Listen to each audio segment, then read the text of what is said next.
Kip, what's up, man? So good to see you. Sounds like you're a little under the weather today. Yep, a little. Was it Barry White? I don't Barry. know. You know what I'm Barry talking White, about. It is deep, Barry the White. deep, sexy That's a deep voice. voice. I Yeah. bet Asia likes it. She's not Well, used to that deep, manly voice, so she probably likes that. exactly. In fact, later today, I'm going to make a mixtape. And then on the very end of it, I'm going to like, hey, babe, you know, I love you, with a little background noise. Is I he know the you guy that made one of says, those. Don't "Let's pretend. let's get Don't it pretend you on"? don't. I didn't pretend anything. I was just smiling because I'm thinking, man, those are the days. Mixed tapes for our Mixtape. women. Yeah. Dude, I was good at the mixtape. Put on like a little and this is before we knew R. Kelly was like a pervert. So like half the mixtape was kind of R. Kelly, Boys to Men, some good R&B, totally inappropriate, very sexual music. It was good times. I I didn't know what Barry White sang, so I'm like, does he sing the "Let's Get It On" song? But that's Marvin Gaye, so That's that's Marvin way Gaye. off. That's way better, actually. Yeah, Let's go with Marvin Gaye. there you go. I'm not very musically inclined, so anything Uh, musically related, I will have no idea what you're talking about. I don't know. You're not too bad. I've seen some videos of you singing in the shower. So You saw maybe one, not some. You saw one. I'm Let's make just sure saying we I'm clarify willing here. to take money for those people that want to see that video. I don't even know if I have it. I'm sure you do, though. I'm sure you kept that one. Oh Absolutely. man. Well, this should be an interesting one. You're a little under the weather. I'm a little tired. I got home late last night or early this morning, I guess technically. My oldest son and I went on a hunt to Minnesota. So we got back about 1 or 2 a.m. and Oh, I'm yeah. tired, man. But Yeah. here we are. We're doing this. We want to be here with you guys, and we had a really good hunt. My son, we had two tags for him, a buck and a doe. He did not. We did not see a buck, unfortunately. We did see a couple of does, and I felt so bad. Last Yesterday was our last sit of the hunt. It was a 3-day hunt. It was our last sit, and I thought we saw this doe pop out, and it's a muzzleloader hunt, Yeah. so they have to be fairly close. But this doe is at 30 yards. I mean, just right there on top of us, and we're both like, "All right, this is it." And it was a little bit dark still shooting light, but it was a little bit dark still, especially in our blind. And I pull Yeah. up my camera because I thought this would be really cool. I'll get this on camera for him. Yeah. I'll get this on film. I'll get a video of him shooting this doe. And he gets all lined up and gets ready. And I hit record. And as soon as I hit record, because it was still dark in the stand, the flash turned on and the doe just boom busted out of there. Oh, Oh, that felt sucks. so horrible because we really hadn't seen much over the past 3 days. And I was just beating myself up. I felt horrible. I can blow my own hunt, but if I'm going to blow somebody else's hunt, especially my son, I'm going to feel horrible about that. So the But doe busts out of there. What's that? I'm just saying I wouldn't have thought about it though. Right? I would I have done the didn't. same exact thing. Oh, Yeah. I didn't think about it at all. Yeah. That The doe sucks. busts out of there. I'm like, we're not going to see another doe. This hunt's over. And we're just sitting there and chilling. And sure enough, another doe steps up and same spot, same exact spot, 35 yards. She walks right out. We saw another doe in the kind of the forest come out, but she had a fawn with her. So we left her alone. Brecken lines up, shoots, kills her. Instantly I knew she was dead. Front shoulder, she's done. And he's like, "Did you get that on camera?" I'm like, "No, no, of course I I learned didn't my get that. lesson. Yeah. I'm not even going to tempt that fate there." So we went and tracked it down and found it. So I'm really excited and proud of him. First Cool. muzzleloader hunt was a success for him. We didn't get our buck tag filled, but we did get our doe tag filled, and that's pretty cool for him to put meat in the freezer. Cool. That's cool. Yeah, Especially man. with a black powder, right? Black powder rifle is always kind of like a little bit more A, primitive hunting. I think it's fun. a little bit. I mean, some Yeah. of these, some of these Some of them have like scopes on muzzle. them. Do you guys This have one did, scopes on? Yeah. because they See, can use a scope. I've never even thought about that as a kid. That like I remember seeing a scope on a muzzleloader. I'm like, what? That's weird, because Yeah, our old muzzleloaders iron were always sights. just like iron sights. Yeah. I think Utah's moving back next year to iron sights. You can use a scope, I think, this year or could. I think the season's over, but Utah's moving back to iron sights or Iron open sights sights only. only. Hmm. Um, Yeah, I've never done it before. He's the only one in the family that shot with a muzzleloader, Yeah, and he got it done. So that's props to cool. him. Yeah. Awesome. Well, I'm glad it worked out. I was afraid your story was like, and Oh, we saw no additional does. I was like, oh, damn it. It that's sucks. usually how it turns out. It just Yeah. ended up working out in our favor this time, which I'm very, very grateful. I was praying to God. I'm like, please, please let another deer walk out in front of us. And if he misses, Yeah. that's on him, no longer on me. Totally. All Totally. right. So we have some good questions, a handful from the Iron Council, as well as our Facebook group. That's facebook.com/group/order man. Should we jump into it? Let's get it. All right. John McKenzie, what does leading your family spiritually and in faith look like to you? So I looked at these questions ahead of time. I typically don't, but I posted this morning for questions and I looked at this one, and I'm so tired of people in my position lying, like presenting themselves as something different than they are. And as I saw this Yeah. question, I thought about, oh, what are the 5 things you can do to lead your family in spirituality and faith? And I was like thinking about it. I'm Yeah. not good at this, man. That is the honest truth. I wish I could tell you do X, Y, and Z. There's some things I do. I pray personally for guidance and direction and insight. Yeah. If an opportunity presents itself, it's a little bit more passive than maybe it ought to be. But if an opportunity presents itself for me to talk about a concept in either the Bible or just a spiritual concept in general, I try to take advantage of those opportunities. We do go to church, but outside of that, this is not something I'm great at. It's really not. And I wish I could Yeah. tell you, do 1, 2, and 3, and you'll be able to lead your family spiritually. What do you have, Kip? I'm willing to be here and learn from you because I'm not. Yeah. This is not a department that I'm very successful in. Well, I had this thought this morning coming back from the gym, and I really felt like the black belt version of being a really good parent isn't doing the things that all of us know we should be doing as parents. It's us willing to get past our own personal shortcomings and our own personal problems that will affect our ability to parent our kids well. That's the struggle, right? It's really easy to do all the things that, love your kids and, being kind, all these things, but it's the personal battles that affect how we show up as parents. That's where the difficulty of being a great parent come in. And this is actually one for me as well, but and I was going to ask you this, if you don't mind me asking, what is it that makes this difficult? I've thought about this a lot because I consider myself a spiritual person. And so I have to ask myself, what's my deal around showing up as a spiritual leader or leading my family spiritually? It's kind of seems like a dichotomy for some odd reason that this is important to me personally, but yet I struggle leading my family. And I've digested this enough to know, and it sounds super crazy, that I fail to lead my family effectively spiritually because I've seen spiritual leading be abused and done wrong.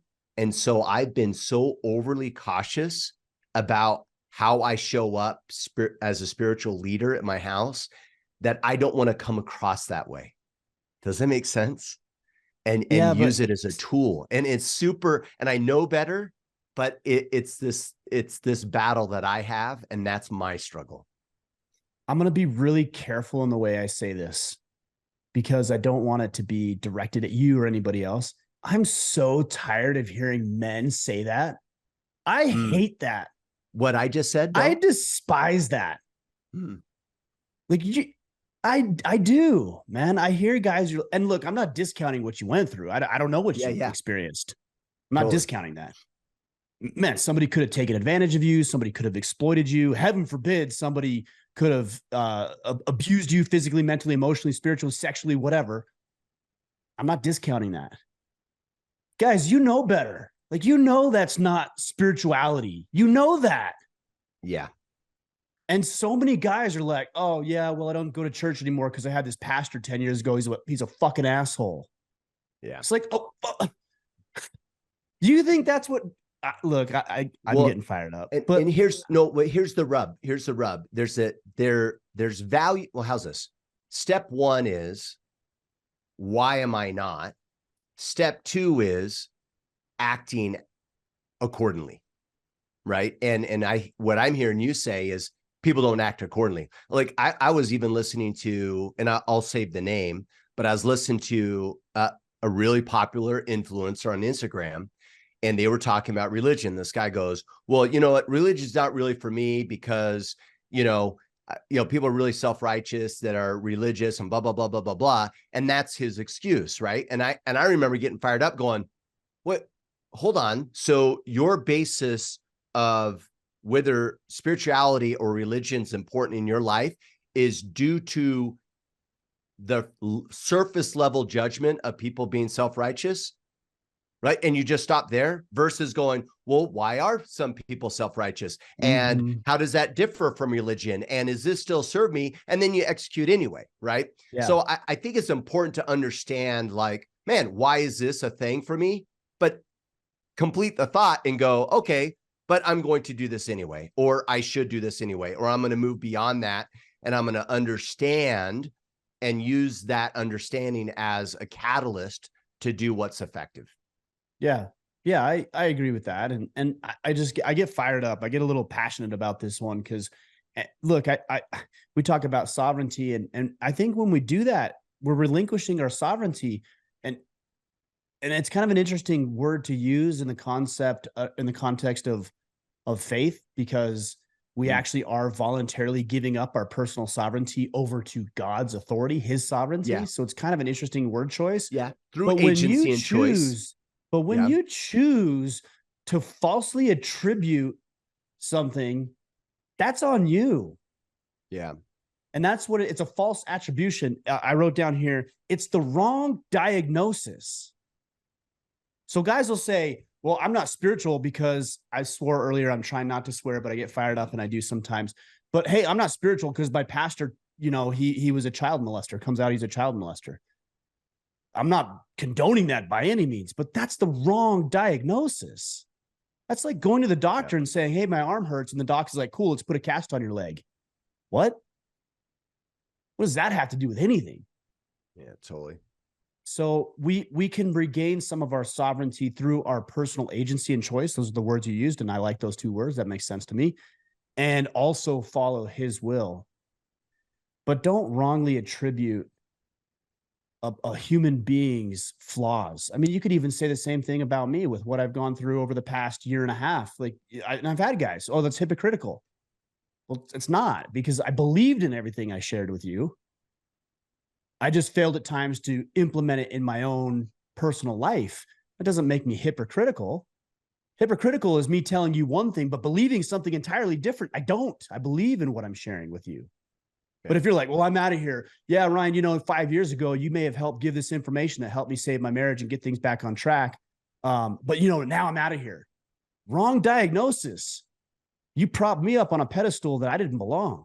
And some of you guys do that with your pastors. Some of you do that with your churches. Some of you guys do that with your neighbors. And you think they ought to be different. I'm not going to say better, different than you are. They're not. We're all the same. We talked about this last week, I think, the natural man.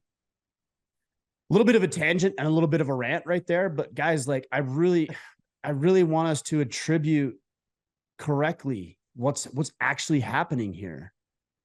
Like, what is really going on? Are you mad at that person, or are you mad at God? Are you mad at that person who took advantage of you or led you astray? Or are you mad at the concept of spirituality? And I think the overwhelming majority of you would probably, if you're really looking at it through the correct lens, would say, oh no, this was an isolated guy. This was an isolated experience. Or you may even be, and I think there's another question later, and we'll get to it. You may even be looking at it through a clouded lens. I heard a guy say in one of the questions something like, why are all, people, faith-based people so judgmental? Is that accurate? Yeah. Or are they just as judgmental as everybody else on the planet? And you had a bad experience that you're filtering your conversations when it comes to spirituality through, and it looks different than what it actually is. I don't really know. It's just something to consider. Yeah, I think it's a good point. Let's jump to that question. Is that okay? And then Yeah. let's just address that a little bit more thoroughly. Yeah. So Rich Ford, he says, why are religious men so condescending towards non-believers? Of course, that's I don't know, overgeneralization, right? It's not an absolute Sure. statement. I've Sure. noticed this mostly with Christians. More than a couple men on here have looked for solutions to issues caused to them by pastors, clergy, congregations, etc. I'm not an atheist. I'm not religious. I have some faith, but I do not practice organized religion. But I do feel, as some are looking to do so, do unto others as they want done unto them. Respect my beliefs, and I'll respect yours. It's hard to respect someone's faith when they use it as a base for hatred. Considering what's going on the world today, everybody needs to chill out with the religious extremism. So I let's have jump into such a this. hard And we've time with kind this of already question. addressed it, but let's kind of address it a little bit more, maybe. Or I'll jump in. Do you want me to jump in? No, there's so much here. There's so much to Yeah, unpack. And I look, I was like thinking about, oh, here's this, here's this, here's this. Nobody's out to get you. absolutely. Nobody cares about you. That's the reality. No, Yep. nobody cares about you. You know, I have 5 people in my life who care about me. And then I have maybe 10 or 20 people who care a little bit about me, but not unwavering. And then I have a lot of people who like what I might have to say. And if I was gone tomorrow, they'd find another podcast in the next 24 hours. And that's okay. Like that's fine. Yeah. I don't think people are out to get us. And even if they are, that really doesn't serve me believing that and living my life like that. If you're comfortable with your own spirituality or your own walk in faith, it really doesn't matter. And to say that Christians are condescending towards other people, sure, just like everybody else. Like I've had so many interactions, thousands of interactions with people. I don't know if they're Christian or not. I just know that there's a lot of people who are condescending because they're arrogant. I've been condescending. Is that a Christian value? Is that exclusively reserved for Christianity? No, I don't think so. And are Christians spreading hate because they don't like something? That's where we get confused. Let's take transgenderism or homosexuality. If a Christian says, hey, I don't believe in those things, that's not hate. Hey, I think that's wrong. That's not hate. And by the way, nobody actually needs to respect your religion. Well, they should respect mine, so I'll respect theirs. I don't need to respect your stuff. Why? Why am I obligated to respect what you believe? I don't. If it is in conflict with mine, I'm not obligated to respect you out of some sort of misunderstanding about what right you have to my respect. Now, I think there's a base level of respect that all humans deserve, a base level, and then it can grow from there based on our interactions and communication and our friendship or relationship. But yeah, I'm not obligated to respect your way of life, and you're not obligated to respect mine. But that isn't reserved for Christianity, isn't reserved for Buddhists, it isn't reserved for Muslims, it isn't reserved for name the religion. But when you have something that you're really passionate about, and I will say this in all fairness, that when it comes to Christianity, there is a doctrine that is to be followed, that is quite literally indoctrinated into a person so that they follow it and they believe that their path is the only path. And so when you believe that you're on a path that is the only path, whether it's spiritual or otherwise, of course, everything else is going to look wrong to you. Of course. Absolutely. It's just the way of life. And so I don't like painting myself as a victim and saying, oh, why is all Christians so condescending? I don't know. I've met plenty of great Christians who aren't, and I've met people who aren't Christians who are. I think it's more the person than anything else. There's people in my neighborhood who are amazing. Like I've got this woman, she's a neighbor. When I leave, she sends me a message. Hey, I know you're out of town. Like this last hunt that I was on with my son. I know you're out of town. I'm going to pick up your packages off the front and put them on the back. And I pulled up my cameras and they gave me alerts and she's putting things in the back for me. And she just got done with surgery and she's still moving packages from the front of my porch to the back of my porch. She brought up some banana bread, which my youngest son demolished before anybody else could get some. Like, I don't know if she's Christian or not. I assume she is because she celebrates Christmas, which is, believe it or not, a Christian holiday. I know it's been mainstreamed. It doesn't matter to me. She's a good person. And the people who aren't, just stay away from those people, Christian or not. Yeah. Critical thinking is sometimes takes energy and it's sometimes difficult. And that's why most people just jump to judgments and conclusions. Yeah. The reality of it is are all religious people? No, of course not. And most importantly, people don't go around trying to be or disrupt your life, right? Like, look at the human condition. And that's all that's required here is for us to actually like not be quick to judge and just think about why do people do what they do. Perfect example. I've done this multiple times in the Iron Council. I have a goal that says, don't use my phone from 6 to 9 p.m. when I get home. So I don't do it. It's ironic how judgmental I get once I start doing that. Yeah. Right? I leave my phone away. And then what do I notice? Everybody else playing with their phone. All of a sudden, it's heightened awareness of how often people, what's that? I said, or dieting. That's another one. Absolutely. Absolutely. And so it's heightened awareness because I'm on this path. And now all I notice is all the people not on the same path that I'm doing. And I'm so bought into how valuable that is. So what do? The human condition is, hey, man, they shouldn't do that. And most importantly, if I'm religious and I believe something that serious and my faith is that strong, of course I'm bought into it. Of course I am. And of course I'm going to look at other people and think, man, they should probably do this. Oh, because I hate them? No, they should probably do this because I'm finding value in it. And I think they would find value in it as well. So the key thing here is most people are judgmentals because they're being lazy with their thought process. You don't like something that someone does, critically think and figure out why are they doing it. And most of the time, it's not to offend you. It's not to cause disruption. It's they have stories, they have struggles, they have things going on, and you might be an innocent bystander in something that they're doing. And they don't even realize that you're quote unquote being offended. Thus, the power of stoicism, right? It's like, man, at least own the fact that you're being offended or not, and stop over generalizing and placing judgment. There's my rant. Well, I don't even think it's laziness, Kip. You said it's laziness. I think that's too much credit. Because laziness to me is awareness that I should be doing something, but I deliberately don't do it. That would be laziness. Yeah. Right? Like, oh man, I need to go to the gym. Like you know better and then you choose not to. That's laziness. What I think it is just ignorance. And ignorance is a level below that. You're not even aware. Yeah, it's not even on your radar. Yeah. So think about this. I bet today, at some point, when you're driving from point A to point B, what you're thinking about is, I have to get back to work on time. I have to go pick up this Christmas gift for my daughter. I have to get to the dentist appointment. I have to get to my kid's soccer game. And like, that's what's on your mind.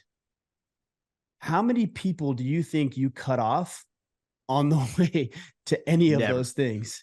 Never. Yeah, never happens. You never ignored anybody on there all the time.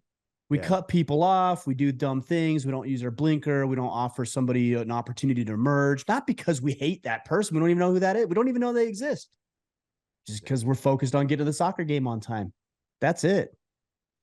Here's a couple of litmus tests that I would use and that I have used personally when I'm offended about something, which I do get offended. All of us do. We take it personal. Our ego gets damaged or bruised. And so we take offense to it. Yeah. Is he right? Is he right? Yeah. Hey, if somebody calls me an a-hole. First tough question. If somebody says, hey, Ryan, you're an a-hole. No, I'm. If I take a step back, like, maybe the way I approach that, that's actually accurate. And then, is it a credible source? That's important too. Is he right? Is this a credible source? If the answer is yes to both of those, then regardless of how you feel about it, you might want to take it into consideration. Totally. I have a business application, quick example. We had a brand new manager join from corporate America. And eventually I get this email explain like this big story, right? This rap sheet of why this person's dropping the ball and just this evidence sheet of just excuse and reason and meaning without facts and, whatever. And my response to him was, first, I didn't read that whole email, but I got the gist. So let's just talk. And my first question is, okay, so he's dropping the ball. Yep. Mm-hmm. Okay. Do you know why? And he just pauses. Well, no. Oh, okay. Why don't you go ask him? And then better yet, ask him why he didn't follow up or why he dropped the ball, and then see how we can help him and let me know. Because I doubt he's sitting over there in his little desk going, oh, I just really want to piss off people and I want to do a bad job and I don't want to win at my job.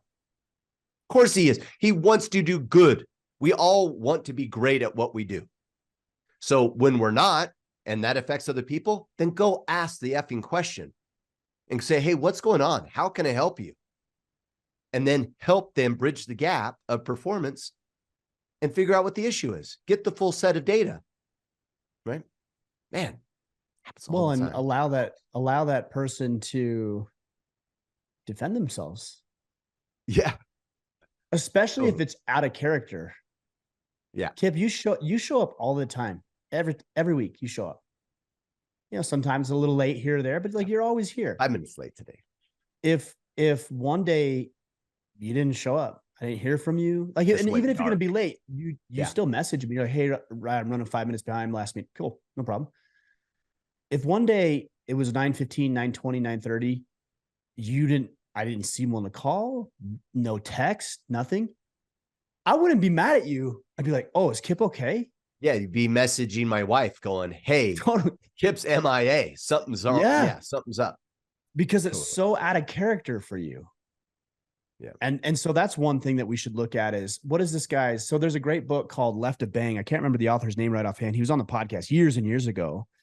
And he says that even in situations that we're looking at potential threats when we're out in public or whatever it might be, that we should just look for the baseline. The way people act at a fancy restaurant is different than the way they might act at a loud, rock concert, for example. Yeah. If people acted at the restaurant like they would at the concert, that would be uncharacteristically skeptical. I'd worry about that. Yeah. So you look at the baseline of how this person acts or how this person behaves or what the situation calls for, and then you start looking for abnormalities. Excuse me if I can say that. Abnormalities. And if you see those, then there's something deeper than, hey, Kip just didn't show up on time. Yeah. There's something deeper there, and we ought to figure out what it is. All right. Joshua Collins, with 2024 around the corner and the battle plan for Q1 being worked on by most of us in the Iron Council, I've been thinking a lot about my vision and rewriting it. With that said, several non-negotiables come to mind, things I have to do and cannot do based upon the values of my mission, or my vision, I should say. What are several non-negotiables that you and Kip have defined for your life up to this point, and how do you plan to implement those into Q1 of 2024? I would like to know is it Josh? Joshua Collins, yeah. Joshua. I would actually like to know what his non-negotiables are. So Joshua, let me know, because I'm curious what yours are. I think that'd be helpful if we knew what yours were. I think it'd be helpful for other people so we could get an idea of how you're proceeding. For me, a big thing with the circumstances of my life right now is making sure that my kids know that they're loved, that they have my attention and my energy and resources and investment of time and energy into them. That's very, very important to me, especially right now as we're dealing with and navigating uncharted territory for us. So that is a non-negotiable. I will set everything else aside. I will set this podcast aside, the business aside, financial stuff aside, in exchange for ensuring that they know that I'm here and present for them. That's a non-negotiable. I like it. I was thinking a little bit about this. I think in a roundabout way over the past 3 or 4 days on this hunt, like what are the things that we value? And oftentimes when you listen to a self-help podcast or read a book, it'll have you do some sort of exercise and you value honor and integrity and these sorts of things, which are good, but they're so cookie cutter. I don't think there's any passion or emotion behind it. And I started thinking about what are the things that I subconsciously value? Like not honor. We all consciously value that. Like we're aware of that. We all value integrity. We all value a man being a man of his word, people we can rely on, being those kind of men ourselves. But what do I subconsciously value? And one of the things that came up to me was the idea of just trying new things. I am repulsed when I see somebody who's unwilling to try something new, whether it's a new food or a new experience, because they've never done it before. And they're like, no, I don't want that. That's repulsive to me. And I started asking myself over the weekend, why is that such a visceral response when so somebody's like, I don't want to try that food? Because I value that. And so one of my non-negotiables as we roll into 2024 is that if I have an idea, I'm doing it. I'm in. Hell yeah, I'm in. Let's do it. Because I value, and I have for years, but I've never consciously made that connection. And I think part of the reason that this podcast and movement is so successful is because I've valued that for over a decade. I never would have done this if that wasn't a deeply entrenched value of mine. Yeah. And that was pretty enlightening. Now I'm actually really curious about what other subconscious values that I have, and I can identify those through the way that I act and the way that I respond, both positively and negatively, to people, circumstances, the environment around me, and figure out why is that the way it is. Dating, for example, why is she so attractive to me? Yeah, like what is it? It's not enough just to say I'm attracted to her. I don't think that's enough. Yeah. I want to know why. Why am I so attracted to her? Like, what about her am I seeing so much value in, and it's so entrenched into who I am that I can't even identify what it is? You know, what about this business? What about being fit? What about the way that I lead my children? What about the way I respond to my children when they're upset or they're going through a difficult time? And so my non-negotiable is really trying to be aware of where all of this stuff is coming from and then getting down to it, because I want to replicate it. If I know what I'm attracted to in her, I'm going to honor that in her. I'm going to encourage that in her. I'm going to, I'll try to be that myself. If I see that in a way I approach a business, I'm going to do that more in my business. Hopefully it will produce more success. If I see that with my children, we're going to have deeper and more meaningful conversations. These are becoming non-negotiables for me. That's a really fun way to get to your non-negotiables, the things that kind of drive you, that like subconsciously. When I think about it, it's authenticity. I know that's such a loaded word sometimes, but for me, if I have the slightest inclination that when I meet someone, they're not being themselves, like they're putting on the front, or they're overly concerned about what I think or what other people think, I'm immediately turned off. I can't stand it. And I think I have a special power to know when that shows up. Like sometimes my wife will be like, oh, aren't they so great? I'm like, no, don't like them. Why? I'm like, nah, they're all show. It was all about trying to look good, or the avoidance of looking bad. They weren't themselves. And I just, for whatever reason, I can't stand it. On the flip side of that, ironically enough, to use your example, that's really important to me. It's really important to me that whatever I'm doing, whether it's this podcast or whether it's stuff I do at work, that it's rooted in a pure intent, that I don't lose sight of what I'm doing, that it's about something. It has to be something greater than looking good. and seeking the approval of other people. And it is still a battle. Like I have to like, oh, well, hold on, Kip, like check your ego here. Why are you nervous right now? Oh, I'm nervous because I'm concerned about what Ryan might think, or I'm concerned about these. And I have to go, no, that's not what this is about. And I have to recenter myself in regards to what I'm doing. And that's a non-negotiable for me. I don't ever want to be in a position, whether it's work or in a religious position or anything else, and have me doing it for the wrong reason. That is really, really important to me, because that's where my fire comes from, if that makes sense. Yeah. Yeah. I like that we're talking about non-negotiables on a different level, because usually what we'd say is read 10 pages, go to the gym, eat clean, go to the gym. Yeah. Those are good. You should do those things, of course.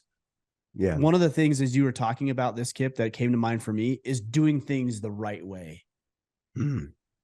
That is a non-negotiable for me. I will, if I do a project, people who around me know this. If I do a project and it's off and it doesn't look good, I'll burn the entire project to the ground before I finish it like that. Doing it the right way is so crucial to me. It's so important to me. And so when I show up at the gym, for example, like I don't do bench press and just like and just like throw up the weight. Like minimum. I'm there. I'm deliberate. I'm intentional. I'm wondering, okay, what's a better way of doing this? I'm asking my son because he's got powerlifting instruction. I'm like, hey, what do I do with my feet? He's like, put them here. Okay, what do I do with the arch of my back? Do this. Okay, where's my hand supposed to be? Okay, put them there. Like every little detail. I'll get stronger if I just go put more weight on the bar, but I want to do it right. I asked people about camera equipment for this podcast. I've got a list of Christmas gifts because I want it to be important and special to that. Like everything for me is about doing it right. That's a non-negotiable for me. I mean, we talked about this a couple of weeks ago, and ironically, I've held on to that podcast discussion from probably about 3 weeks ago, where we talked about creating life as a masterpiece. It's true, man.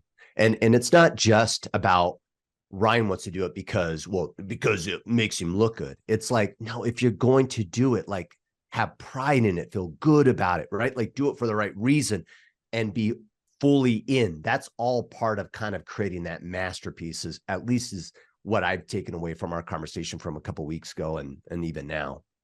I think people appreciate it. If you show up to a presentation and you're not prepared, nobody's going to appreciate. You're not going to serve them. But if you show up adequately prepared and you've got all your materials, like how many and you, Kip, know this of all people, how many presentations have you shown up and the technology is not working? Yeah. It's like, why didn't you do that 20 minutes ago, bro? Now we have to spend 20 minutes looking at you fiddling around with your laptop because you didn't have it pulled up correctly or you didn't know how to press play on the video in your stupid PowerPoint. That's not on me. That's not my problem. Do it right. Boy. Please do it right.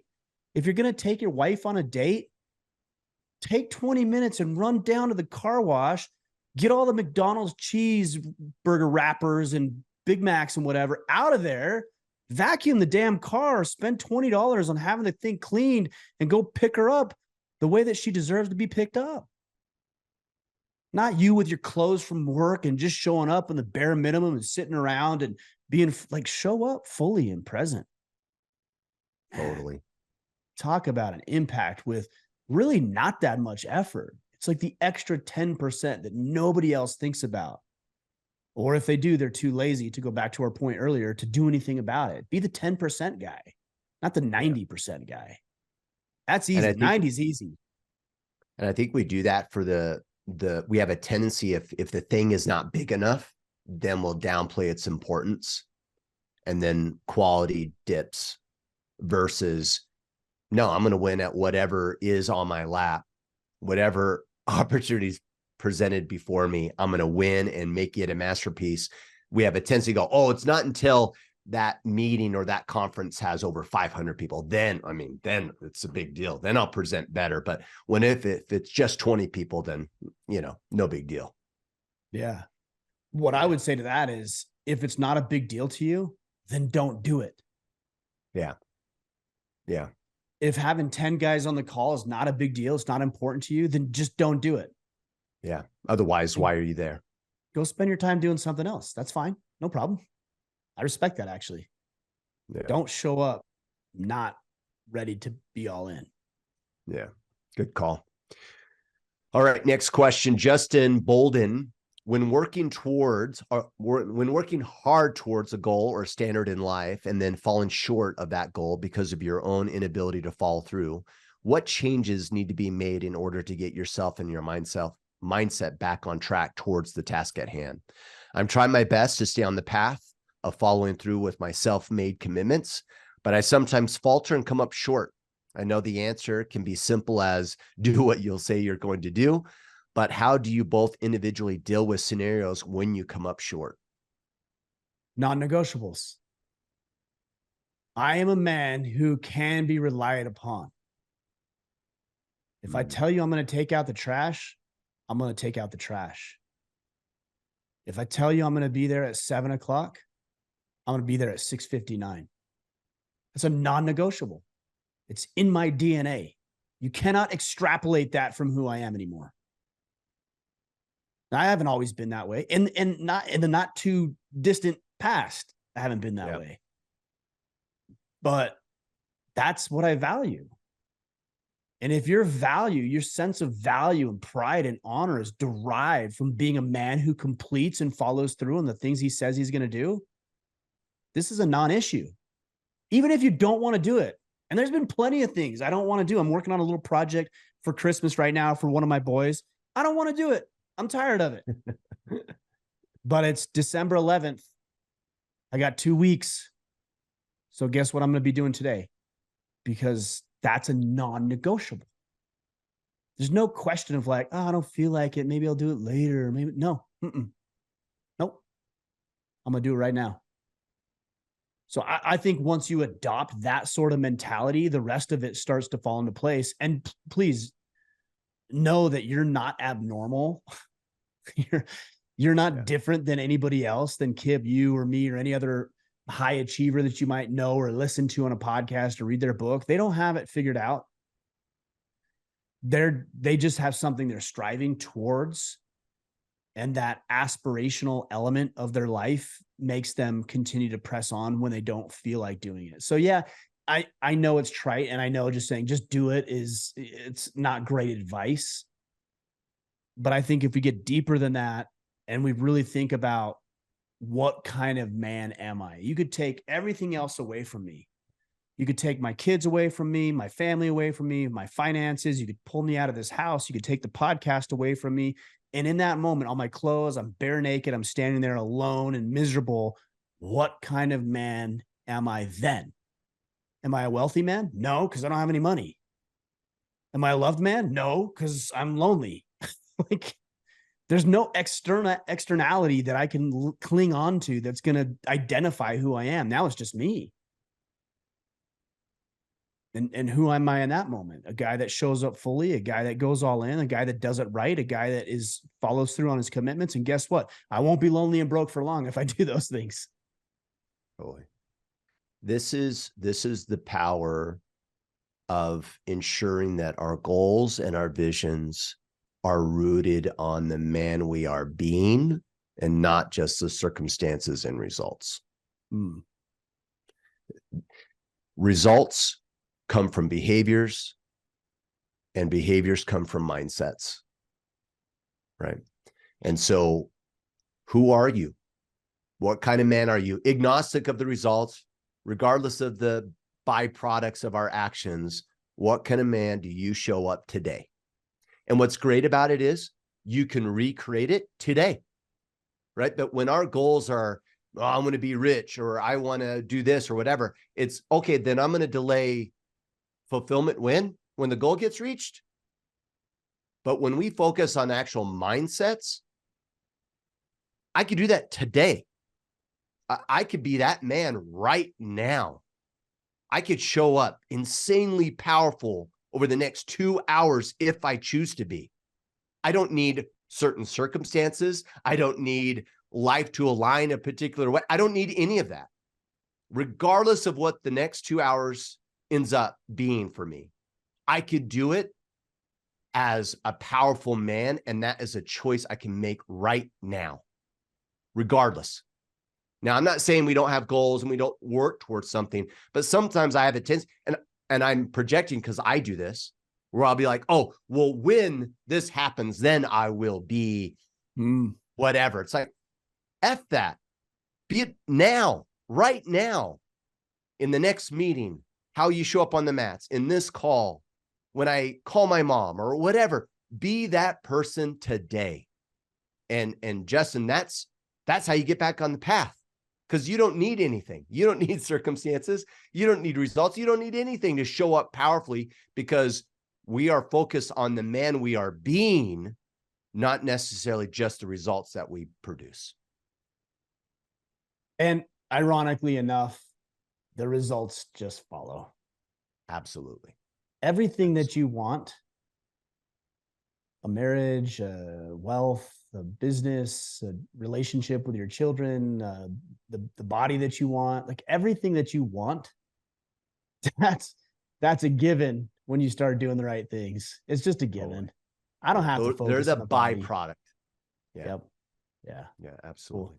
Let's take one or two more, Kip, and we'll maybe do a little bit shorter responses. Shorter rants. Reese Carter. We're both on a rant today, actually. Like, we're both ranting today. So I hope it doesn't come across as angry. Like, I'm not angry. I'm just fired up today. Yeah. You're sleep deprived. Maybe we're both sleep deprived, and this is just what happens. So Left to Bang, the authors was Patrick Van Horn and Jason Riley. That's the book that you mentioned earlier. So thanks for bringing that up. Yeah. All right. Reese Carter, what's another word for the manosphere that aligns to what we're really doing here in the Iron Council? When I Google or look for the term on Wikipedia, I get a description that doesn't really fit the Order of Man or Iron Council model. So what say you? Personally, the word feels a little bit like woke culture. What's your thoughts? I don't know. I don't care. No opinion? Sovereignty.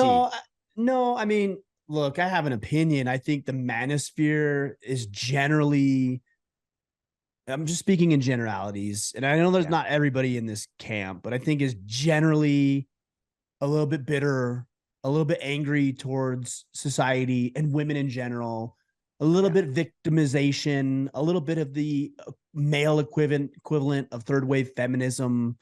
A little bit of red pill in there. Yeah, I don't attribute to that. What do I attribute what we're doing here? Nothing. This is Order of Man. There's nobody doing it like we're doing. Maybe that's an arrogant statement to make, but you know what? It is what it is. I ran into a couple of people this weekend at the airport of all places who came up to me like, "Hey, are you Ryan?" And I don't care about that. What I care about is they told me the results. One guy I talked to at baggage claim last night. He's like, "Hey man, I just lost 80 pounds this year so far." That's not a victim. Yeah. That's somebody who looked in the mirror and he was like, "Dang, I don't look good. I need to do something about this." And then he talked about him and his daughter. I think, if I remember correctly, his 14 or 13-year-old daughter, she's getting fit. She's going to the gym with him. They're lifting weights together. She's seeing his transformation right before her eyes, excuse me. Is that manosphere? I don't care what you call it. What I care about is that's a dad, that's a husband, that's a leader. Yeah. Call it whatever you want. Yeah, it goes back to the Christianity thing. Call it whatever you want. Just be a good person. You want to call it Christianity? Cool. I believe in God. Like, I know there's going to be people who don't like that because they think there's just one way to do it. And maybe there is. I don't know. We'll find out at some point. But just be a good human being. Manosphere, I don't know. Just be a better dad than you were yesterday. And I don't know who said it, but I did look at this question. I like sovereignty because that's what we preach. Is like being a man who's physically fit, who's financially capable, who's got capabilities and skill sets to be marketable, who leads his family well, who leads his family in righteousness, who has those non-negotiables. All the things that we've been talking about for the past hour is an individual who's sovereign. And I like that. I like sovereignty. I mean, we really coined the term. You'll hear a lot of people, even guys like Jordan Peterson, talk about sovereignty, but they weren't talking about it until we started talking about it, until that book came out in 2015, 2016, somewhere in there. And that's what we're all about here, is making sovereign men. Who said that, by the way? I think that's the appropriate answer. Do you want me to look it up? I can look it up. Sorry, I wasn't prepped. We're all just going to stare at you awkwardly. Yeah, let me just, I'll pull it up while you address the second question. Brian Neiman, when it comes to compliments, I feel very uncomfortable when I receive them because I tend to think that's how it should be done. I grew up on a farm and compliments were not a thing. It was a great get it done and move on to the type atmosphere. Do you think it's a disrespectful not to respond back with a thank you, or even though they know I don't like the compliment? Is there a way to know that you answered this? I started your podcast late and I'm currently listening from 2019. Hell yeah. All right. I think I used this term earlier. It's a misattribution of value. Yeah. If I come to you and I say, hey, Kip, thank you. And you say, oh, that's how it should be done. You don't understand what value is. Yeah. You don't get it. And it's an insult to you. You went on your way to say thank you. And I'm like, get to that in a minute. Whatever. We'll get to that in a minute. Let's just talk about the misattribution of value. What you're saying is what you believe is more valuable than what I believe. That's what you're saying. When I say, hey, Kip, you did a good job on this podcast, you're like, no. You're saying that your identification or your metric of value is more important than mine. Yeah. But guess who gets to determine what's valuable in my life? You? No. My kids? No. My business partners? No. There's only one person, me. I get to decide what I value. And so if I tell you, hey, Kip, man, you were on it today. Good job. Way to go. That was amazing. All I'm doing is saying that was valuable to me. And all you have to do is say, thank you. I'm glad you found it valuable. That's it. Yeah. Not like, oh, no, whatever. You're saying that you're more important than what they're saying. And you're not. And then to get to your point a minute ago about you're not valuing or honoring what they say. That's right. Like if I gave you a physical gift, imagine this, Christmas gifts. I'm like, hey, Kip, I've been thinking about you this year and I got you this brand new gi and I thought you would like it. And here you go. And I gave this to you. And you're like, no, I don't like this. I'm not going to ever wear this. Thanks though. You would never do, you might do it. Absolutely not. No, because you're so serious about it. But no, you would never do that. But when it comes to compliments, we do it all the time. Oh, stop. No, just say thank you. You don't even have to believe it's true. That's not what it's about. It's just about honoring what they're giving to you. They're giving a gift and let them give it to you because that provides value in their life and you're the catalyst for that. So even if you don't believe it, a simple thank you. I'm really glad that was valuable. Or thank you. That means a lot to me that you saw that. Thank you. That makes me feel good. Those are all completely appropriate. Totally. I've been trying to do that like on socials, like when guys reach out and stuff and they'll say things like, oh, hey, thanks for your comment or response to a question, or it was valuable. Back in the day, I'd like thumbs up emoji, you know what I mean? And I'm like, no, that's not true. Right. It's like, hey, I really appreciate that. Like that helps ignite the fire that what we're talking about is valuable. So thank you. Yeah, like be with it, and sit with it a little bit. There's nothing wrong with that. And it's nice when you do that because you feel better when somebody compliments you. Of course you do. Yeah. So just embrace it. If somebody says, my oldest son the other day, because I've been doing this weight loss thing, he said the other day, he's like, Dad, you look really good. Like I can already see that you've leaned out quite a bit. That feels good. Who's going to say it doesn't feel good if they're being honest? Of course it feels good. Yeah. So just say thank you. Oh, thanks, bud. Like I've been working hard. It means a lot to me that you noticed.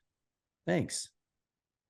That's it. Like there's nothing else you need to do or say. Just thank you and quick acknowledgement of their gift and go on about your way.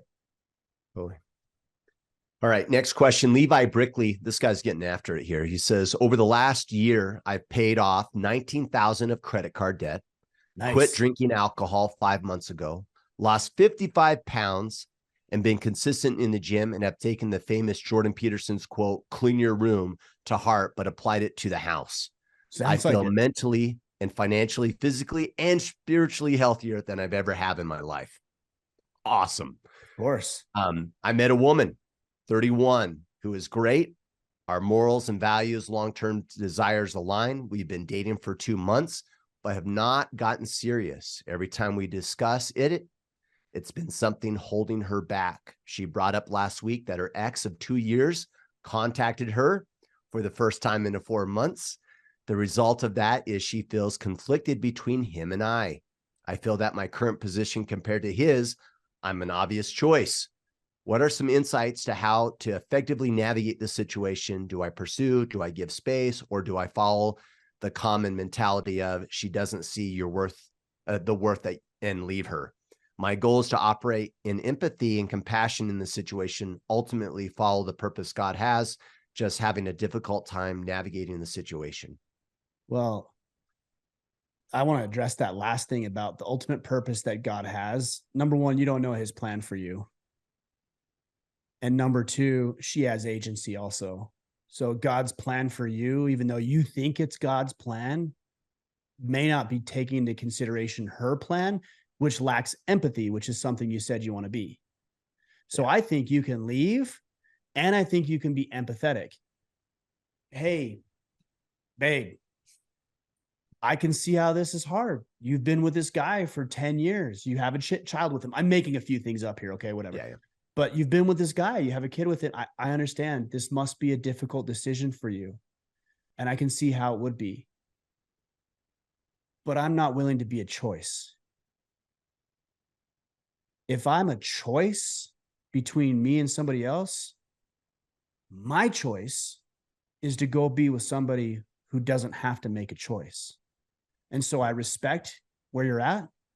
I can see where you're at. I can see that this is hard for you, but this is not something that's going to work for me.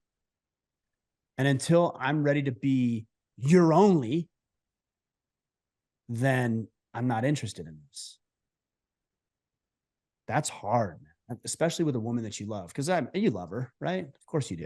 Yeah. The way you're talking, you love her. That's hard, but you know what? Like, you're on a tear, and there's a lot of women out there who I won't say will be better than her. I don't know, but there's a lot of incredible women out there who won't make you a choice. You're not going to be like, oh, should I take door number A, letter A, B, or C? That's not, there's no B or C. There's just you. Totally. Don't you want to be that in somebody's life? And if you're tied up with somebody who's on a game show selecting A, B, or C, you're not freeing yourself or the next woman to come into your life. And there will be, trust me, who says, I don't need a B and C. I got A. I got what I want right here in front of me. Stop that. As plainly as I could say. Tell her what you want, which is her, as plainly as you can. I want you. I want to be serious with you. I want to be exclusive with you.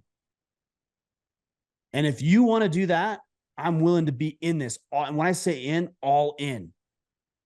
But here's what I require. I need to know that I'm yours. Like, I'm the guy. I need to know that you're not talking with other men, especially your ex. I need to also know that you're not conflicted. If she can't answer those in the affirmative, the only other option is to just deal with it. And then you'll be messaging us, in a year and saying, I'm still hung up on this woman and she's dating somebody else and I can't get over her. I mean, that's the only option from here. So what? And think what's best for her. You and I, we both have daughters. Your daughter comes to you and says, hey, Dad, I'm not all in on this guy, but this guy's killing it. He's really great. Should we get more serious? You would be like, honey, you don't marry someone that you're not fully committed and engaged with, that you're excited 100%. If there's a doubt in your mind, you shouldn't be with him. That's no different with her. That's what's ideal for her, right? What's best for this woman is not to be with you unless she's all in. Because who wants to live a life in a relationship where they're not all in? So ideally, that's what's good for you, but it's also what's good for her. So you might as well throw her some advice and say, hey, and by the way, whether it's him or me, my recommendation, you need to be all in with whoever you're going to be with. Otherwise, you're not going to show up powerfully in that relationship. So in essence, when we expect that from people, it's what's better for them as well, not just for us. There's your empathy. Well said. Yeah, well, that's the empathetic response. So I wrote a couple things down here. I heard a quote one time. It says, if you ever find yourself in love with two people, always choose the second, because if you were in love with the first, you never would have fell in love with the second. Yeah. If you love two women, like, choose the second one, because the first one wasn't it, which is why you started looking for a second one. And then, by the way, that's not an excuse to go out there and just get into divorce willy-nilly and break it off on a commitment. So I'm not saying that. So let's disclaimer. put that in there. Yeah. Here's another thing from a more practical approach. The more you play her shenanigans, her games, and I'm not even saying she's being malicious, by the way. Yep. But the more you get involved in these games, this is what this is going to become. Trust me. Yeah. The more desperate and repulsive you become. Yeah. She's going to lose respect for you. Yeah. You'll lose her anyways, because you'll be chasing her around. You're like, oh, no, come back. Don't go to dinner with him. Come to dinner with me. And she'll lose respect and you'll lose her anyways. Yeah. What you said earlier, everybody that listened thought the same thing I said. When you said, hey, I want you and I'm not a choice, respect just skyrocketed. When you show up that way, that makes it super clear in regards to what kind of man of value you are and how you see yourself and how you show up in the world. This is a tough one, man, because I know so many guys are dealing with this right now. We could just pull that out and that could be a podcast itself, but I'm telling you, this is the way. Like, this is the answer. All right. One quick question from Bob Ross. Quick question. Very quick. How do you deal with fear? How do you deal with fear, sir? You just do it. Just do it. Good. I was watching a movie, Meet the Millers or We're the Millers or something. I can't remember. I caught some of it at hunt camp. We were kind of all bored and sitting around and found a movie. And I don't even know the premise of the movie because I didn't catch all of it, but the guy was talking to his son or his fake son. I don't really know. And the son was crushing on this girl and he was going to try to kiss her, but he kind of bailed and he was scared. And the guy said, the dad figure said, you know what I do when I'm scared? I just count to 3 and then I do it. Because if you wait longer, then you'll get in your head and you'll start thinking of excuses and you'll justify and rationalize your way out of it. And then you won't do it. The longer you wait, the less likely it is that you'll do it. Yeah. So how do you overcome fear? You just overcome it. The answer is in the question. You just do it. You stop thinking about it. People that ask these questions are overthinkers. You're thinking too much about it. Now, look, you might come to the conclusion very quickly that jumping off that cliff is not a good idea. Then that's the response. Like, don't do that. But if it's something else and you're like, I should do this. I want to approach this woman, or, I want to ask for that promotion, or I want to start this business. I want to go to the gym. 1, 2, 3, and just go. Yep. And what you'll notice is the fear doesn't go away. There's still things that I'm afraid of, Kip. The fear doesn't go away. You're just like, oh, I'm capable of dealing with this. So it becomes less relevant. It's still there. It's just less relevant. Because I remember the first time I went to the gym after being out of the gym, I was in horrible, horrible shape, maybe for a decade, maybe a little less. And I went to the gym. I still have the picture. I looked horrible. And I was afraid. I was like, oh man, I don't know. Like, I'm out of shape. What are people going to think of me? But you know what? I went and I don't look like that guy anymore. And I'm so grateful that it was like a 1, 2, 3, go. That's all you need. You're not performing brain surgery. I don't think. What you're doing is not going to be probably some sort of catastrophic thing in nature or cripple you financially. Just acknowledge that the fear doesn't go away. That's actually one thing people think sometimes too, is like, oh, if only I didn't have this fear. If only I was like that guy. Well, that guy has fear too. He's just courageous. Yeah. And that's what you need, courage, not the absence of fear, but just exhibiting a little bit more courage in the face of fear. Yeah. The only thing I'd add is maybe it's opposite advice and maybe not good advice.